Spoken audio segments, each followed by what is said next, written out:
Hi, and welcome to the 10th Quarantinote, an academic keynote based on a lot of different talks that I've given over the years. If you're new to this concept or the channel, I'd encourage you to go back and check out some of the past videos, especially the first one that kind of details how long I've been doing this, why I'm doing this. But as I've said, these are some of the best bits that I've kind of pulled together from those keynotes over 20 years.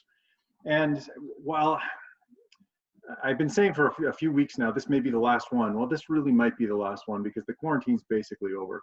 So I may be finishing things out with this, which I thought this would be the perfect one to end with because it's likely the most requested element that I have from any keynote that I ever give. It has to do with the concept of create, consume, remix, and share. And it's also going to involve this guitar, and it's going to involve some singing. So let me see if I can show you how I have ended, oh man, I'll bet 100 or more keynotes in the last 20 years. I've ended with this segment that people just really seem to gravitate toward. They like it. You'll see why when we get there. So I don't know if you remember the video that kind of took over YouTube in its early days. It was called Have You Been Paying Attention? And the video itself was really geared toward educators, although it was for a lot of people. It just talked about how much our world has changed due to the internet. And the internet itself, of course, has changed our lives dramatically. But one of the points of it was, again, focused at educators, and it said the statement, teenagers today expect to be able to create, consume, remix, and share. Now, for those of you that remember Web 2.0, when we were still talking about those sorts of things, Web 2.0 had the mantra, create, consume, remix, and share. That's what it was all about. It was all about that concept. Well, about that same time that this video came out, I was starting to follow blogs, really for the first time ever. In fact, I followed the very first Edu-Blogger. Now, for those of you that don't remember the first Edu-Blogger, which I know a lot of you probably don't, this term has become ubiquitous and pretty common today, but at the time there was one. Edu-Blogger was a single person. And Edu-Blogger was a secret person. I don't know if it was a male or a female. I don't know if it was K-12 or higher ed or both. It was someone who just sort of sat back and talked about education. They took shots at education. They took shots at educators. They also supported certain things, politicians, politics, whatever.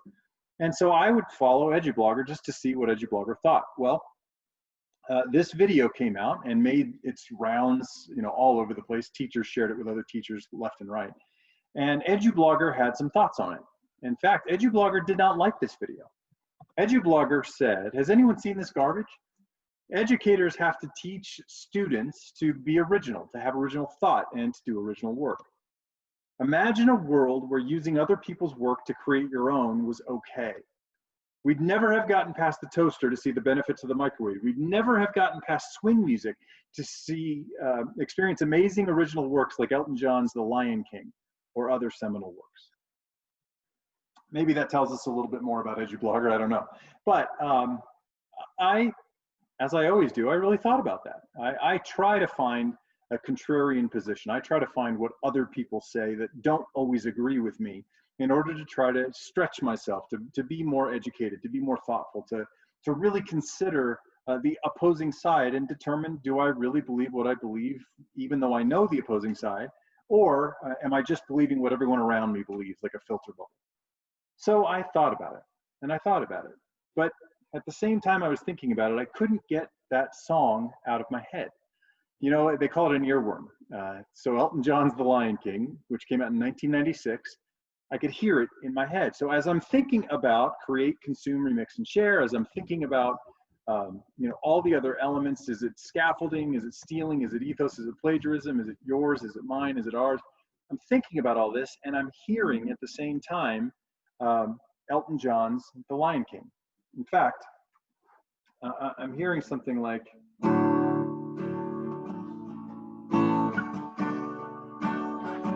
it goes like this. Can you feel the love tonight? And so, because I couldn't get that out of my head, I actually grabbed this guitar And I put this down. I figured out what the chords were, and I started to play it. And I played it, trying to get it out of my head, just trying to kind of purge it as I'm thinking about create, consume, remix, and share, scaffolding, stealing. I'm thinking about all this stuff. And that's when something popped into my mind that I hadn't really even considered.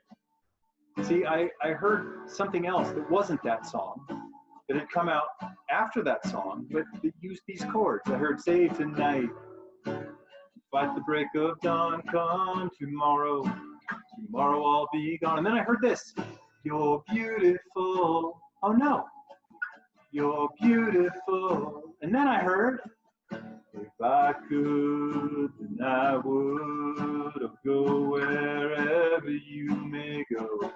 And I thought, oh my gosh, all of these bands stole the chords from Elton John. They stole them, and they put their own lyrics over them, and then they played them.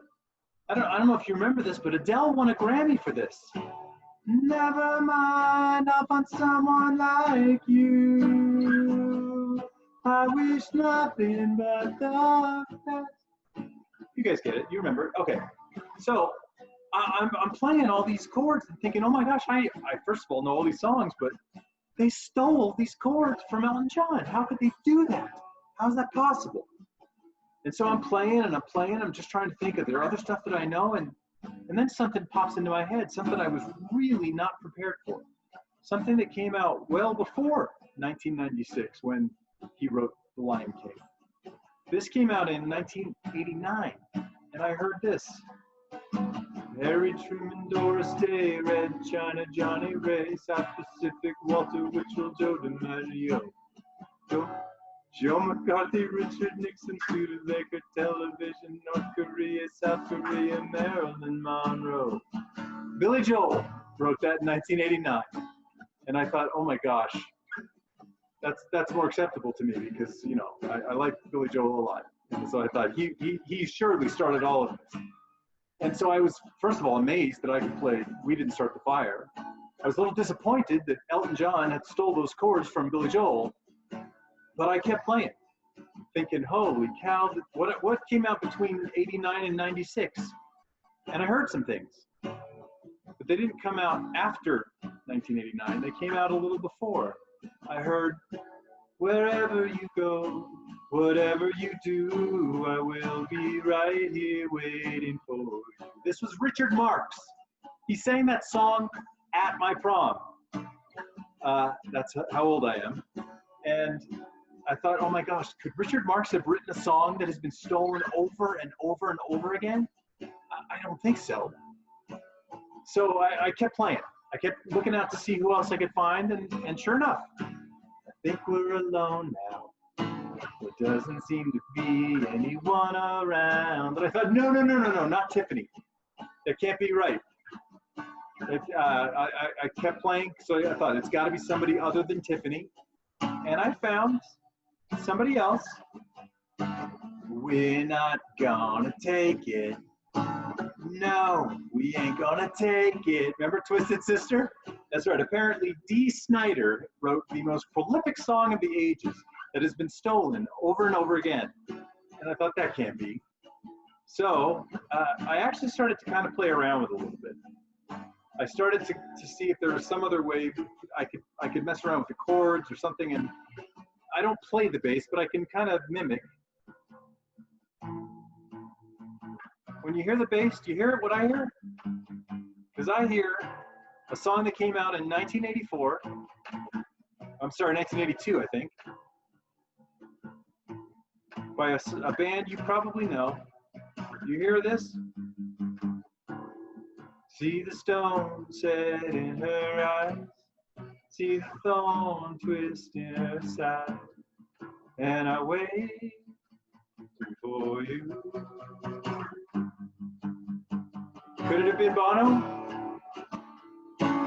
He's single-handedly saving all these other continents from starvation, so possibly, but it wasn't. See, you can go back before Bono to a little band that came out of Northern Europe. They sang a song that you've probably heard. It's been in commercials. It's been in movies. Had an amazing video. Maybe they started it. when they wrote, "Take on me." Do you remember it? Take me up, I'll be gone. I have no idea what they sing. No idea my whole life. But anyway, Aha, they could have written it. It was so popular that maybe everybody stole it from them, right?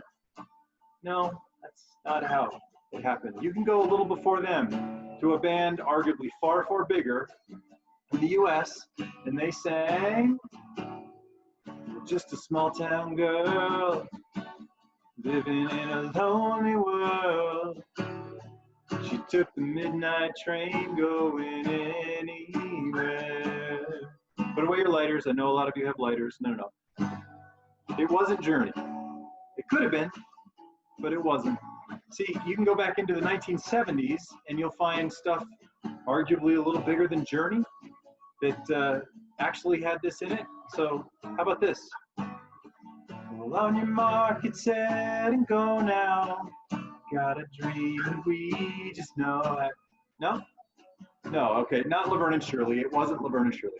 Let's go back before them to a band that is arguably the largest, biggest, most bigger than life band we've ever seen in our history. How about the Beatles? Could they have written it? I find myself in times of trouble. Mother Mary comes to me, speaking words of wisdom. Let it be. Yeah? How about that? The Beatles, that makes sense, right? They would write it, and then everybody would copy it, steal it, put their own lyrics on top of it, and that would make sense, but that didn't happen. See, you can go back a decade before the Beatles, and you'll hear, "When the night has come, and the land is dark, and the moon is the only light we'll see. Little Stand By Me," but that's not even the beginning. See, you can go back to the 50s, the 40s, the 30s, the 20s. You can go back to the Waltzing Matilda back in the 1920s. You still won't find the origin of this song, or at least of this chord progression. You can go back to the entire 1800s, the entire 1700s. You still won't find it. Where you'd have to go is to 1690. If you went back to 1690, you could go to the churches in Spain where they were playing these chords over and over again in a progression called the Romanesca. The Romanesca was heard by someone who put it into a song that you and I have heard, if you've probably ever been to a wedding in the United States, Pachelbel.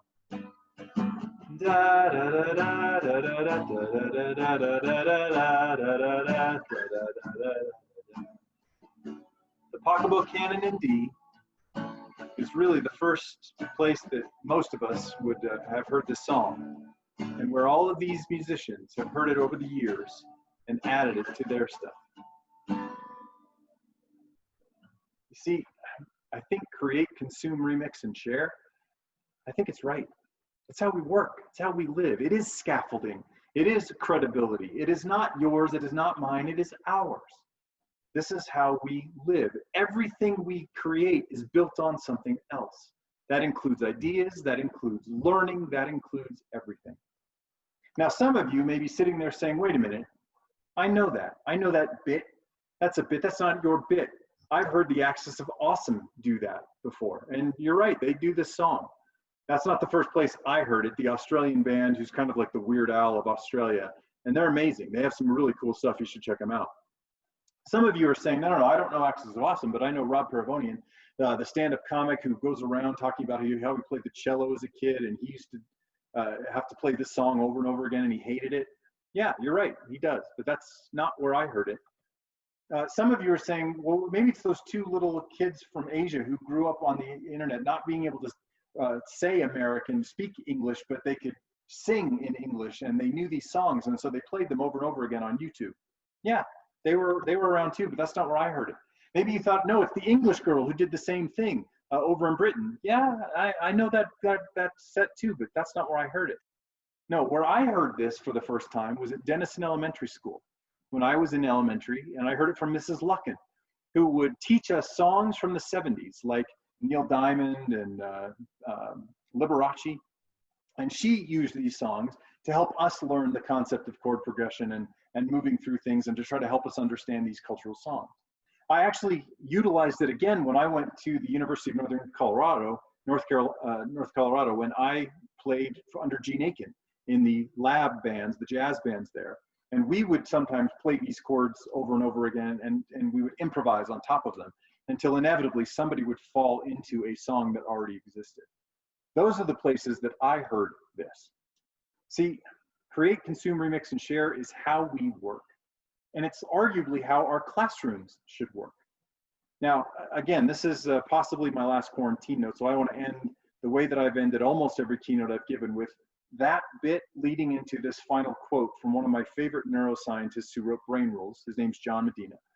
He wrote this: as I was writing Brain Rules, it hit me that if you wanted to design a learning environment that is directly opposed to what the brain is naturally good at doing, you would design something like a classroom. Because in classrooms, we don't really give students the ability to create, consume, remix, and share. We don't give the students the ability to work collaboratively very often. We don't allow them to move like they should be moving. We don't take them out into sunlight like they should be. We make it static and stagnant. And that's not something that we should do. I hope you've enjoyed these quarantine notes. I may or may not do some other ones, but I hope this was a good ending for you. Thanks, everybody. Good luck and good learning.